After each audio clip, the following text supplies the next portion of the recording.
Good Friday morning. This is the last show together we have in 2023. And it's been a really good 2023 for us and the show and personally. But for New York sports, it has been a miserable 2023. And that continued yesterday. Why not add one more right on top of the pile as Yoshinobu Yamamoto does not sign with the Mets. He does not sign with the Yankees, but he indeed goes to the LA Dodgers just like Shohei Ohtani. 12 years, $325 million. I am not really all that upset as a Mets fan from a baseball standpoint. There's going to be less juice going into this season because the Mets did not get him. There's still going to be juice going into the Yankee season because they have Soto and they're going to be better than they were last year. But the one thing I don't understand is that if you're going to go to $300 million and you're banking on that you're the New York Yankees and you are going to sell your brand to Yamamoto, why not go to $325 and have the most amount of money up there with the Dodgers and the Mets for him to pick the Yankees over the other place? And the other thing I don't understand is Steve Cohen flies out to Japan. He has him at his house for dinner. He knows that the Dodgers and the Yankees brands are more appealing to Yamamoto, and he knows that he's going to have to give him the most money to get him here, and all he did was match the offer. That's confusing to me, but 12 years, $325 million for a guy that we couldn't pick out of a lineup at this point is probably... It's okay that he's not here. It's okay. It will be okay. Good morning, Boomer. How are you? Yeah, good morning, G. And there's a new evil empire. What can I tell you? I thought the Yankees were going to get him, and now all of a sudden he decides to go to the Dodgers with some incredible contract. Dodgers have spent over $1 billion this year on 3 players now. And, you know, when you look at what he is going to count against their luxury tax, it's about $27 million a year.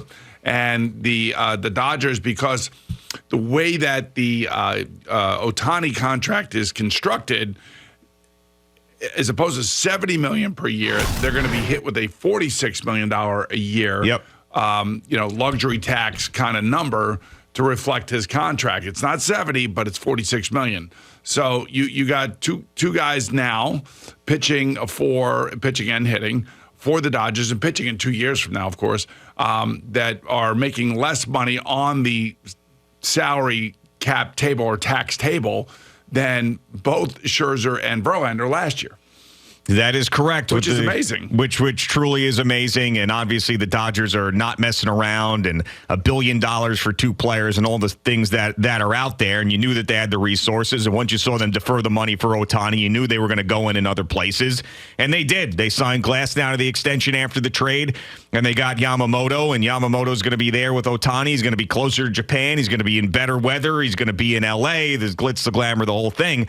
But I'm confused by Brian Cashman and Steve Cohen, and I'm happy that Steve Cohen didn't go an extra $50 or $100 million to get him. But we all knew, every single one of us knew that they couldn't compete with the Dodgers brand and the Yankees brand. And we said for weeks, the only way that the Mets get Yamamoto is if they offer more money than everybody else. So when that 12-year $325 comes to Steve Cohen and he says, I'll match it, not to go above it, I mean, he seemed like he really wanted the guy. He flew all the way out to private jet to Japan. How much does that cost? $500,000? Instead of going 12 years, why don't you just go 10 years? He could have done that too. That's the point. But here's you know what I mean? But here's the problem that Steve Cohen has, and it's a perception problem. It's the problem with the Mets. It's a problem with that they are not the Dodgers. They are not the Yankees. We know that. We've always known that. And here comes the guy with the most money, and the guy with the most money can't buy the guy that seems that everybody wants. And all I can tell you is that it's a bad look. It's a bad perception look. He does not like to lose. You think hedge fund managers like to lose? No, I mean, he didn't get to his net worth by liking to lose, but he didn't even give Yamamoto the opportunity. Now, maybe the Dodgers would have continued to match it. It would have gotten out of control, and then someone would have dropped out, but he didn't even give Yamamoto the opportunity to turn down more money than the Dodgers. See, that's the thing that was interesting to me. I just thought that if he wanted him that bad, he'd at least come back and say, all right, they're 325, we're 350. And if the Dodgers match it, it's like, okay, fine, now I'm out. But he just matched that number, and he knew, like, when you match that number, let's say we're both in the room here. Okay. We're in the room. Right. Yamamoto's agent tells Steve Cohen and Mets brass that it's 12 years, 325 from the Dodgers. If I'm in that room, I say, if we match, he's going to L.A. That's it. If we match, he's not coming here. So we're going to have to go forward with more money. And they ended up matching, and he chose the Dodgers. Like, this is not second guessing. This is what I would have said, and probably you would have said in that room. Like, I don't care if we flew to Japan. I don't care if he was at dinner at your house. If this money is the same. I said this, we could pull up the article from Digital. If all things are equal, he's going to L.A. He's not coming to the Mets. He'll either go to L.A. or he'll go to the Yankees. Right, and that's the other part of this with the Yankees is if you're going to rely on your brand and Japanese players with the Yankees and all of these things, if you're going to rely on that, you got to give Yamamoto or offer him the same amount of money to make him make that choice. And they didn't do that. So here's the deal. You know, I'm watching this Rams game last night out there in L.A. You see Ohtani? Yeah. And I'm just like, why wouldn't you? The only reason really you wouldn't want to play out there is legitimately the taxes. And somehow, some way, they'll skirt a lot of the taxes. Yeah. Somehow, some way they will. And when you see this and you kind of get the feel, SoFi Stadium, you know, Beverly Hills, Brentwood, all this, not Brentwood, Long Island, Brentwood, California. You understand why you would want to be out there. I mean, and of course, having Ohtani as a teammate would be great for him. It's just who I really feel bad for out of all this is not the Mets and the Yankees. It's the San Francisco Giants who have all this money and they can't get anybody to come and play for them. Yeah, I mean, literally, they have Aaron Judge. I mean, they did have Correa before that whole thing fell apart. I mean, they're having a tough time signing people. And that stadium is awesome. That Pac Bell Stadium is awesome. I've been there a number of times. Not as good as Petco Park down in San Diego, and obviously they're shedding some salary because of their death of their owner and everything. But it's not shocking to me. I thought the Yankees were going to get him. I really, really felt like in my bones the Yankees were going to get Yamamoto, and then we were going to have to deal with that for the next 10 years. And it would have been fun as a New York baseball fan to see him here and to have him here and to be able to discuss, his outings and things of that nature. Right. But now the fact that he is in L.A., it's like they are the new evil empire. I don't care what anybody says. You can say whatever you want about the Yankees.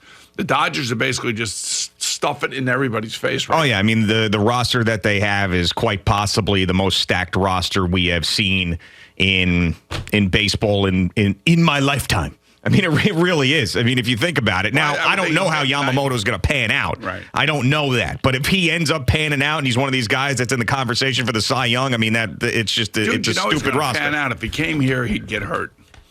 He's going out there. He's going to be fine. Yeah. Going to pitch every 6th day. He'll be fine. Everything's, good.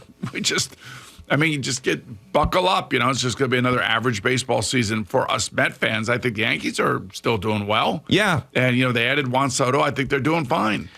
Yeah, and this was it for the Mets. It was either they were going to get Yamamoto or that was the end of it, and they're not going to pivot to guys. This is what Andy Martino said. They're not pivoting to guys like Montgomery and Snell, and they really wanted Yamamoto. This was the big prize this offseason. And what they're doing may ultimately benefit the organization for the long term. It should. That's the whole point. Rebuild the farm system, shed some of this salary, make sure that the organization's in a good place, flexibility with when you want to go out and maybe offer Juan Soto a ton of money next year. That's what they're doing. But, they are essentially saying that 2024 for the New York Mets is not an important season for them while trying to win a World Series this year. It's an important season to set them up for the future, but Met fans need to understand that 2024 in the eyes of Steve Cohen and David Stearns they're not trying to win a World Series this year. It feels like they're trying to organize their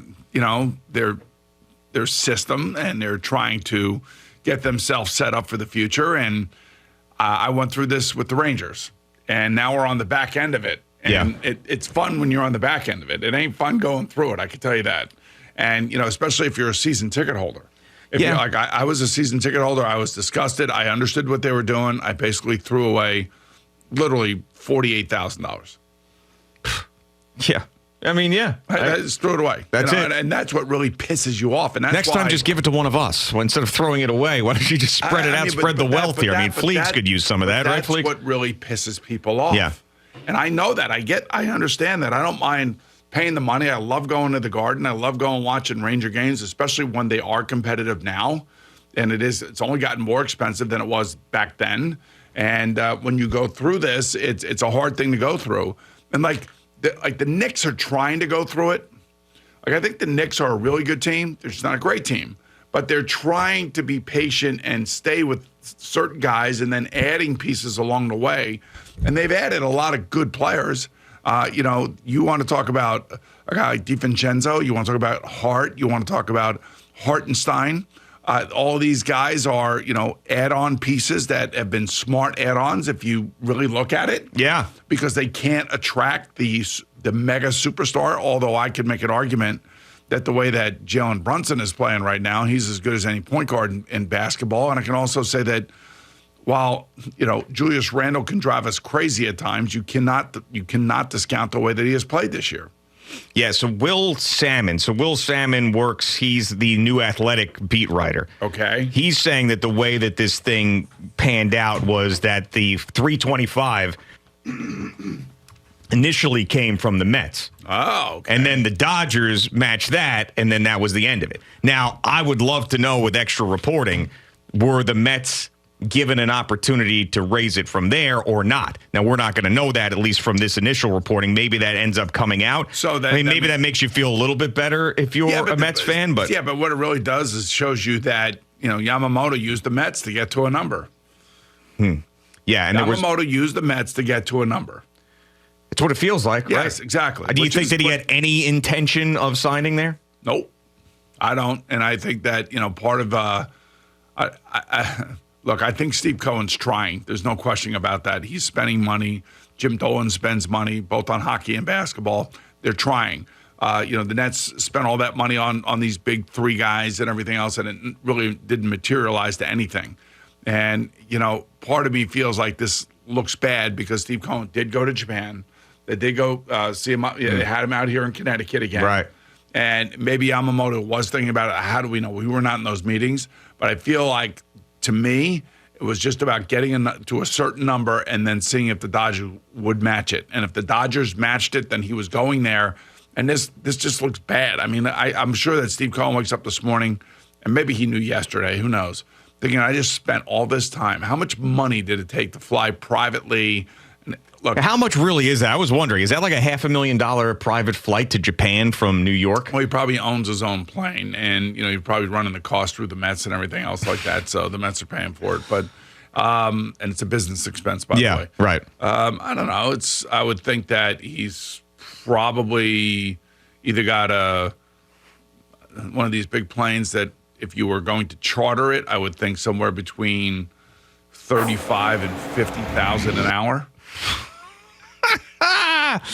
Oh man! So to fly there on, I don't know if he had to stop in L.A. or not. I'm assuming he probably did, but who knows? But I mean, all that effort and the respect that they were paying to him, and then you end up having both offers on the table, and obviously the Dodgers went up and got it. And also, Andy Martino had written that Yamamoto's camp had asked for a bunch of opt-outs, and the Mets did agree to those opt-outs, and he still said, all right, now I'm going to go to the Dodgers. To me, it felt like he was using the Mets to get whatever he could extract out of the Dodgers. And that's basically like what Steve Cohen has become in baseball. He's not become the big bad owner to buy everybody. He's become the guy that everybody uses for leverage to get the other rich teams to pay the money that they want, where they actually want to play.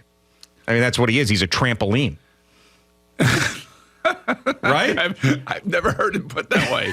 Yes, I guess you're right. It's really not good, but I want to be reasonable this morning. I really do. You don't want to be screaming and yelling? I really want to be reasonable. I don't think that this is the worst thing in the world for the Mets and the Yankees, and it's frustrating in the moment. and the excitement around the season, especially for the Mets, has evaporated because they're not going to do a damn thing after this. Don't expect them to go out and spend big bucks after this because Steve Cohen is pissed. That's not going to happen. This was their guy. They didn't get him, and that's the end of it. And the beginning of the season for the Mets is going to feel like a dud. But that doesn't mean they can't play well and be exciting and provide us with entertainment. And we'll see what the Yankees do. We'll see how serious they are. I just don't understand. Well, the Yankees added Juan Soto. They're serious, I know. At least for this year. But with their rotation, what else do they do? With the money that they had designated, the money they wanted to spend for Yamamoto, do they now bring in Blake Snell? Do they now go make a trade? Like stuff like that, I'm curious to see. Guys like Blake Snell, Jordan Montgomery, and those guys now become, the next group of go-after guys. Yeah. Right, exactly. It's good for them. They just been sitting around waiting. Sure. It's like when you're in college and you go to a bar and you see a group of ladies and you shoot your shot with the one that you feel is the most attractive, and then she turns you down. And then you go to the uglier friend and you just keep going down and down and down until you get someone you can bring home. I mean, that's basically what baseball free agency is. I mean, think about it. You guys. What? Is that not a great analogy? All right, she said no. All right, let me go to the one who's not as attractive. We'll go to here's the other one who's not as attractive. And there we go. And now I end up with who the hell knows? I don't know. David Peterson. I mean, you're unbelievable. That's the way that it works. You're such a Narpian take on things. Well, here we are this morning. We didn't know if we were going to get it. We got it. It's the LA Dodgers. It's not the Mets. It's not the Yankees.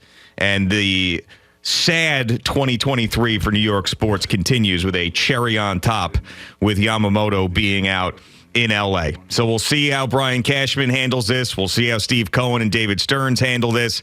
But at least you know next year you're going to have a very exciting opening day because Juan Soto is going to be in a Yankee uniform. And as far as the Mets are concerned, I mean, they are shopping in the bargain basement aisle. They are doing everything financially sound, and they're building something here. They are building something, and this year is going to be a rough one from start to finish. Yes, it will. I will say this, that the Yankees don't have to worry about really Yamamoto or Ohtani until October. Yeah, well, I mean, and everybody see them during the regular season, of course, but it's not going to really matter until October. And everybody's going to be rooting against the Dodgers. I mean, except for Dodger fans. They are now that team. They are LeBron and Dwayne Wade and Chris Bosh down in Miami. That's what they are. 100% they are. Yep. Everybody wants to see them fail. And you know what's crazy, too, about the baseball postseason? We've talked about it so much, like a team like the Braves that dominated the regular season and get knocked out. We've seen it a million times. Now, obviously, they won the World Series a couple years ago, but this past year I'm talking about is that very easily the Dodgers could lose a 5-game series in an NLDS. To the Rangers. Well, no. Well, that would be the World Series. But I'm saying to anybody. Yeah, to the Diamondbacks, to whomever, the Phillies. Well, the Astros are going to be good. Yeah, I mean, but it's just like, you spend all that money and you go to these thresholds and you defer this money to years in the future. We don't even know if we're going to be on this planet. And then a team like the Arizona Diamondbacks can roll in here and smack you around and win 3 out of 5, and then you're done. You see, that's a good point. You just made a very, very salient point about, putting money out to the future. Like, are we going to be here? Yeah. Given what's going on in the world, are we going to be here? Right. Like, will AI have taken over the world by the time that Shohei Ohtani gets all of his money? Will the Neuralink be in our brain at that point? Will money even matter? Will currency be human flesh as opposed to coins and dollars? Will there be human flesh? Will the Boomer Esiason Civil War have commenced at that point too? They're going to call that the Boomer War. The Boomer War, because you had predicted it. Like, you have no idea. I have. That's what I'm saying. I have no idea. That's why you give me the money now. Let me spend it now, and then whatever happens, happens. I want it now. I don't want it 10 years from now because I don't know what the hell's going on in 10 years. Right, exactly. And by that time, California could rewrite all their tax laws. Right. I mean, it kind of reminds us, like, if you do an appearance here for WFAN, you usually get the money like 6 years later. Exactly. So, like, we kind of... That's the way it works. That's the way it works. And I'm like, well, I'd like to have it now. I don't know what's going to be happening 6 years from now. Thanks so much for watching the video. Please like and subscribe. And don't forget to hit the bell so you're notified when we're dropping new content.